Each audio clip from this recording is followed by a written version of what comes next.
Hello, you're watching the Star News Update. I'm Rebecca Young.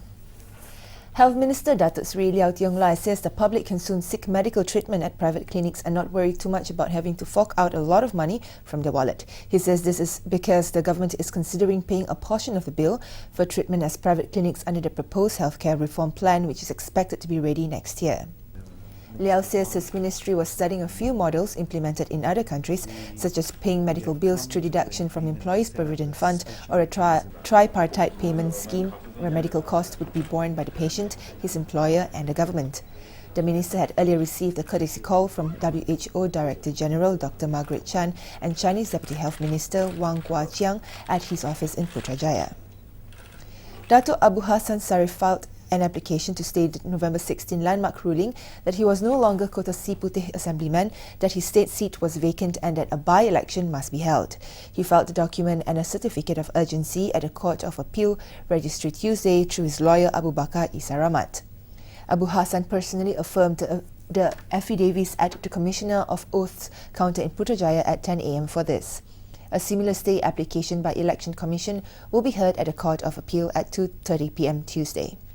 The Selangor government cannot announce the details of the report on the Bukit Antarabangsa landslide tragedy on Tuesday following its failure to get the secret classification on it changed by the Works Ministry. Selangor Menteri Besar Seri Abdul Khalid Ibrahim says the ministry informed him Monday that the details cannot be revealed as the cabinet had classified the documents on them as secret. He said this in a statement to the media on Monday night.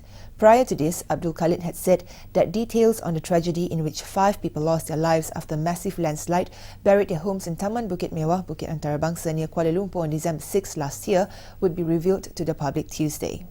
Meanwhile, Deputy Prime Minister Tan Sri Muhyiddin Yassin says the Barisan Nasional will not be fielding Jerlun Member of Parliament Datuk Mukhriz as the candidate for the Kota Siputeh seat in the event a by-election is held. Muhyiddin, who is also Barisan Deputy Chairman, said this did not mean Mukhriz was not suitable, but it was because the Barisan wanted to give a local the chance to be the candidate. He said Mukhriz could help in campaigning as he was well received by voters in Kota Siputeh, which is a state seat under the Jerlun parliamentary constituency. Muhyiddin told this to reporters after chairing a meeting of the National Minerals Council in Putrajaya Tuesday.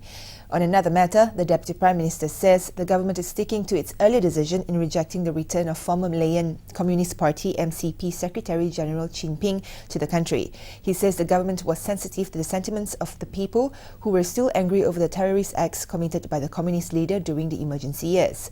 He said this when asked to comment on the apology by the former MCP leader published by a local English daily Monday.